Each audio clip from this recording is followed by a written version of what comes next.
Hi everyone, Happy New Year. It's good to be back. I'm coming to you very quickly today. Just a quick message on how to start this year off. We're in a brand new year and it's an exciting time. It's a time where we have a blank slate that we can start to create in this moment the year that we'd like to roll out. I always start my beginning of the year with intentions. I have a big intention this year, and that is to come out of my comfort zone more and more, which is why you see me right this moment on YouTube. I want to get out of my comfort zone because I know the more I'm out there, the more I can serve. And that's ultimately what I am here to do, I feel, on this earth. It's what I desire to do. It's what makes me happy. And so that is my intention. And along with the intention of being authentically who I am, and whatever that may mean, letting myself just be fully out there, living out loud, being happy in the moment. So those are two things that I have chosen this year to concentrate on. Now, I want you to also set your intention, and I want you to think large with that intention. As I said, my first intention is to come out of the comfort zone. That's very scary. So pick a scary intention, one you really like to have, but maybe you don't know how you can have it. Maybe it's going to require a lot more of you, a lot more action, a lot more risk taking, and that's all good. Now, once you do that, the second thing to do is believe. Because there's no point in asking for an intention that you don't believe you can have. You have to believe in you. You have to appreciate you. Hopefully have some self-love about you, confidence in you, and then set about believing that what you're asking for is what you can have right in this moment. I start each day with a gratitude letter. And that gratitude letter has a mix of what I'm grateful for that I currently have, but what I'm grateful for that I have asked for.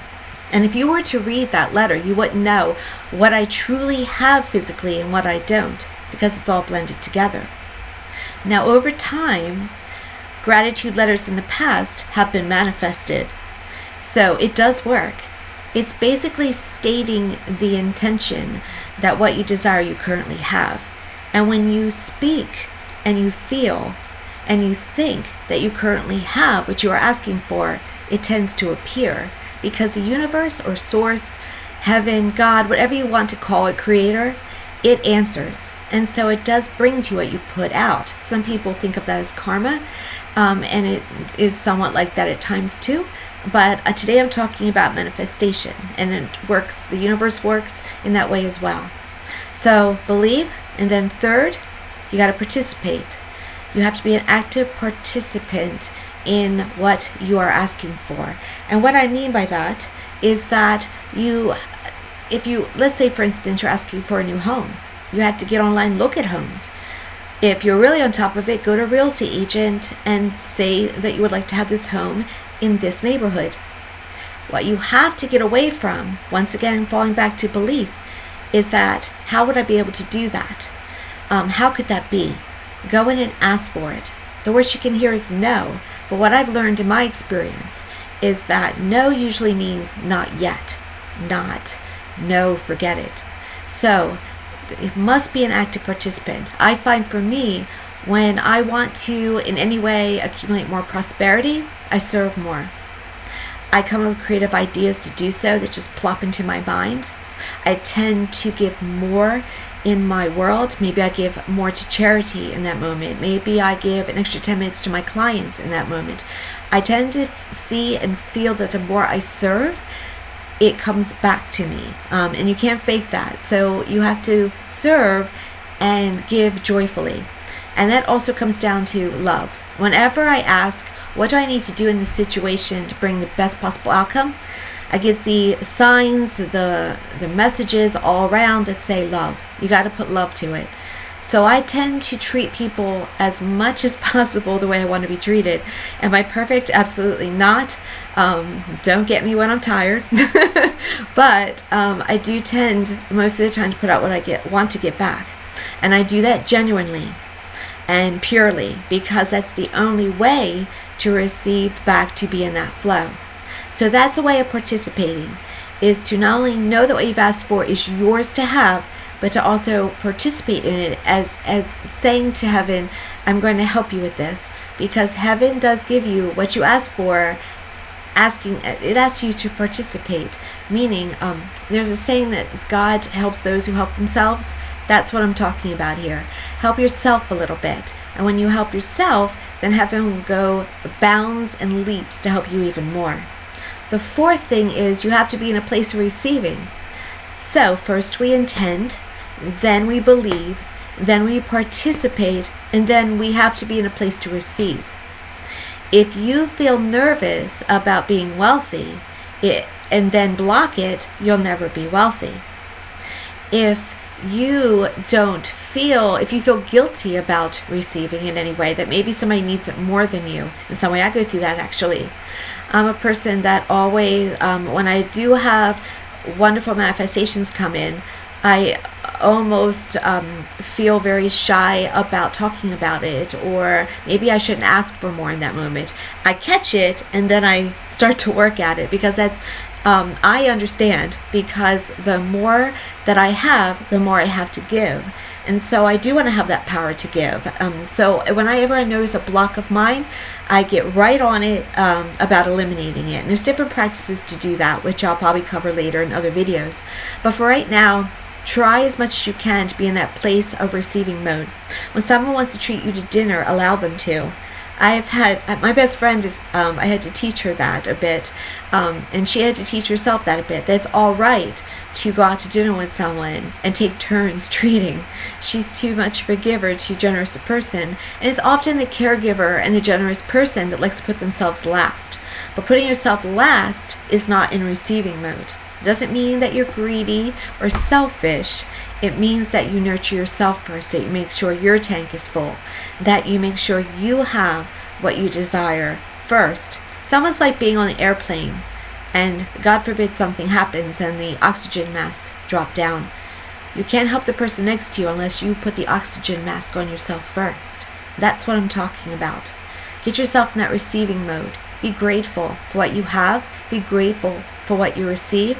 And then open up with that gratitude and that love and that, I did it, and aha, and that I'm in awe moment.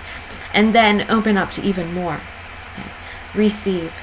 You are worthy, you are deserving, and the more you have, the more you can give. There's this myth out there, it's actually a lie, that if you're a spiritual person, you shouldn't be wealthy. That there is no room for that type of person in heaven, or you have to go through a thin eye of the needle type of thing. It's not the way it is. The more you have, the more you're in a power to give, and more is expected because you have more. But heaven has no problem with us being wealthy. It just has a problem with us not loving and serving each other.